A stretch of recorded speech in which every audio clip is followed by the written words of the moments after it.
What do you get when you combine Gine, the mother of Goku, and BEERUS' training? Well, you're about to find out.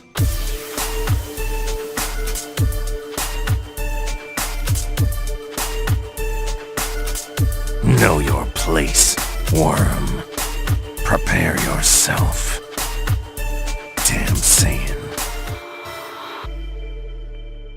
So I'm sure you all have had a Dragon Ball fan manga idea in your head at some point in time or another, and you just don't have the means to create your own Dragon Ball fan manga. You don't know how to draw, you don't know how to panel, and you have no money to give to anybody so they can do these things for you. Well, these ideas, these Dragon Ball fan manga ideas, are still alive and thriving. So what I wanted to do for you guys today is give you guys a Dragon Ball fan manga concept, and it's coming from my good friend, the Super Saiyan 4 guy. He has created a Dragon Ball fan manga on his channel, not paneled, not arted, but something that is created through imagination, and that series is called Dragon Ball G.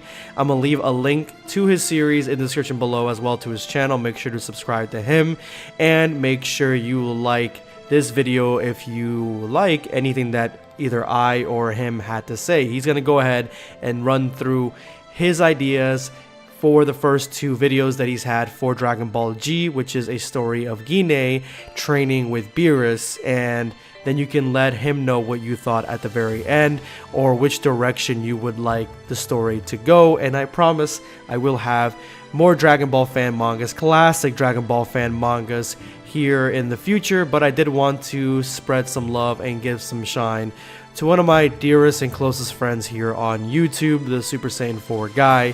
Make sure you guys tune in to his channel. Hey, what's up Black Squad? The Super Saiyan 4 Force and the Black Squad meet together in this explosive video, and oh boy, have I got a treat for you. I've been working on a new project called BEERUS Trains Gine to be a god after Frieza didn't destroy Planet Vegeta. Yeah, it's a mouthful, but it's Gine, the mother of Goku, as the lead character in the story. Although there may be other Gine what-if stories out there that you've seen, I can assure you that I've put my passion and effort into this story to make it unique, using my imagination, and to progress it in a way that will interest you in the future. I'm going to give you guys a taste today of what the story of Gine entails.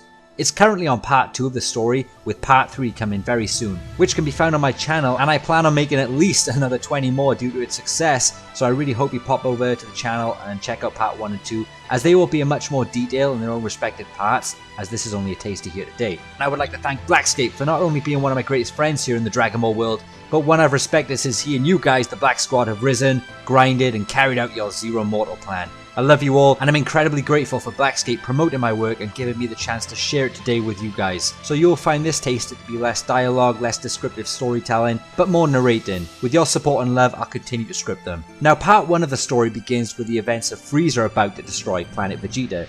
Using the history from the Dragon Ball Super Broly movie, I utilised those circumstances of Gine and Bardock. The whole dynamics changed the events of the Dragon Ball timeline when Frieza charges his energy ball to destroy Planet Vegeta, but instead of generating enough power to wipe out the planet, he holds back for some mysterious reason. Now this slight change makes every bit of difference in the survival of the Saiyan race, especially Gine, as Bardock appears in the atmosphere to hold off Frieza's energy ball, but due to the reduced energy in the ball, Bardock, at his very limit, manages to push the ball back, preventing the planet's destruction.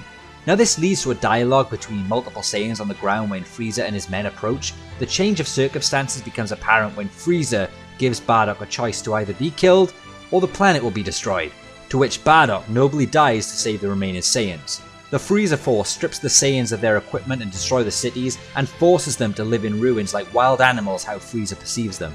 Again, the reason behind this in part 1 is still a mystery. Gine now links into the story as she mourns for Bardock and the loss of his son Kakarot, who has been sent to Earth and is now her only motivation in the world, to find Kakarot. This leads Gine to travel the remains and wastelands of Planet Vegeta to get to the Saiyan space pods that Bardock stored for all 3 of them, one of which was occupied by Kakarot and sent to Earth. This is where I've added my own lore, in having the story have 2 additional pods hidden when Bardock prepped for Kakarot's departure. Part 1's finale ends with Gine finding this space pod and prepping herself to find Earth, but more importantly, the drastic change of events have alerted the angel Whis and has thus awakened the Universe 7 God of Destruction, Lord BEERUS. The changes have worried Whis and have angered BEERUS, who ordered the planet Vegeta's destruction. Again, all this will be revealed in due time. The story at this point received overwhelming praise by you guys, so I continued to make a part 2, which I will now share with you in its true form. The next part of what I say will be the dialogue from part 2 to help you vision the way in which I tell the story. I really hope you enjoy this from part 2. The sun rises stronger than ever. The sandstorm from last night was a vicious memory of the past. Gine has been awake for the last hour, prepping the launch of the Saiyan space pod to this Earth. She wastes no time. She has to find Kakarot. It's time. I have to be stronger if I want to find Kakarot. If I want to live. If I want to defeat Frieza. If I want the Saiyan race to survive. I can no longer be this girl at home. My lovely Bardock, I wish you were here. I've cried for you all night. And I know this is sudden, but I can't cry forever. I wish you were here with me. I'll always love you. Maybe when this is all over, I'll find you again. Gine starts up the pod, and it launches into the atmosphere. Destination, Earth. On another part of the universe, BEERUS has been informed of the change of events that Whis somehow knows. Maybe there are hidden depths to Whis that nobody knows about. BEERUS was informed that in approximately 30 to 40 years' time, he would awaken to face a Saiyan named Goku. And that would lead to the events as many people would know it, which offered the correct circumstances for everyone. However, due to the disobedient, prideful act of Frieza, whose actions have an unknown motive and reason, and the survival of a Saiyan woman named Gine, these events, as we know, would not take place anymore. In fact, something far worse would come forth if these change of events continued. Whis, it's time to find that fool Frieza. How dare he disobey a direct command to blow up planet Vegeta?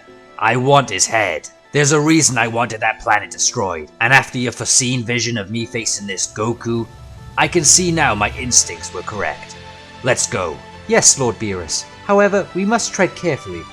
As strong as you are, if the events have changed, there may be a chance that Frieza will now become stronger than before. And I should warn you about the growth level of his race during intense training. We must find him sooner than later. Not that it should worry a god of destruction, am I correct? BEERUS and Whis set off to find Frieza. However, finding Frieza will not prove to be as easy of a task as BEERUS and Whis thinks. The universe is a very large place. The Frieza forces occupy one galaxy, which is a microscopic proportion of a universe. It may take years to find Frieza, but that's what they aim to do. With Frieza now sparing the Saiyans, a simple yet effective motive is now in the tyrant's mind.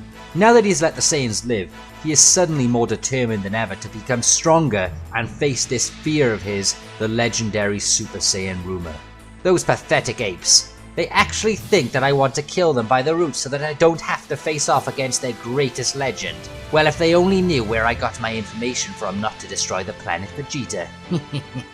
I no longer need to eradicate the Saiyans before they produce this legend. But in fact, I will relish in their primitive growth for the next 100 years if I have to, awaiting this pathetic legend. And when I'm at my strongest, I will rip open this Super Saiyan's head in front of every Saiyan, and then I will make each of them drink the blood of their Super Saiyan and use their bloody lips to kiss my royal feet. Is that a little too much, Zarbon? No, Lord Frieza. This totally arouses me, seeing those apes lose all hope.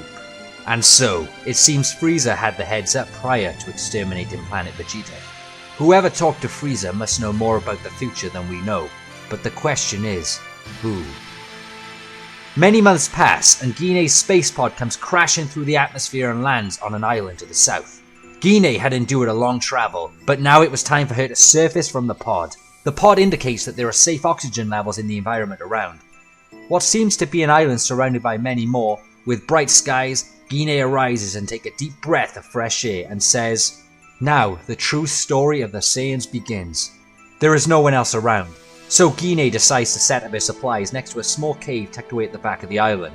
Luckily, her Saiyan strength allows her to drag the space pod and place it near the cave, down into a small ditch so it doesn't roll away, and could shelter her from extreme weather conditions and flooding if the small cave fails to do so in the island. As many months go by, Gine's plan to escape the island and begin the search for Kakarot have failed numerous times. The space pod's equipment has malfunctioned, the ocean around has been too strong and fearsome to pass. She has attempted to strongly swim out, but her stamina levels have not reached a level where she could sustain getting out there, and even once, she almost drowned, until the tide hit her back to shore out of sheer luck. Not a soul in sight. Food rations began running low very quickly in the months. The only thing on the island to sustain herself were the bark from trees and birds. But Gine could not justify even killing the wildlife. Something about her was different from the other Saiyans she grew up with. She had this connection with nature and the wild. This meant she would rather die than kill another innocent living soul, including the birds. However, her time was running out. She attempted basic training and movements every morning to strengthen herself, but this was no high-class training routine, just basic exercise. She knew little about combat and training, so her punches were sloppy and off balance. She could barely remember Bardock shadow boxing and throw in a few uppercuts as practice. She was trying to mimic those, but she did not have the strength to perform effective, powerful moves right now. She was progressing on little experience and maximum instinct. She couldn't sustain the training and active lifestyle to escape the island as the food supplies were running thin. This, however, changed one day as Gine was staring out into the ocean from the east beach of the island. Something is seen in the distance of the ocean, the silhouette of what could only be described as a turtle, with a man on top, began closing in to the island. Gine stands and squints to make sure it's what she sees. "Hello there!" a voice shouts. Gine looks confused, but instantly responds, "Help! Don't leave, whatever you do!" The silhouette gets closer, the sun beaming at the ocean and into her eyes. Suddenly, a foot of a man wearing an orange shirt and white shorts step onto the glowing white sand of the island. The life of Dragon Ball was about to change forever. If you are interested and find yourself wanting more of this storyline, please check out the official Part 1 and Part 2 as they provide the more detailed dialogue. And if you don't want to miss Part 3, be sure to check out the Super Saiyan 4 Warrior channel. I really appreciate being here, guys. I'm forever in support of the Black Squad. Until we meet again, the Super Saiyan 4 Force will be back. Oh yeah! I want to thank the Super Saiyan 4 guy for stopping by and sharing his ideas and his project with us here on the channel. Thank you so much. If you guys enjoyed his content, go ahead and subscribe to him. Again, content and link to his channel will be in the description below. Go ahead and check it out. And don't forget to hit that like button to the video. You guys don't understand how massively that helps the channel. This is going to be Blackscape signing off. Take care, guys.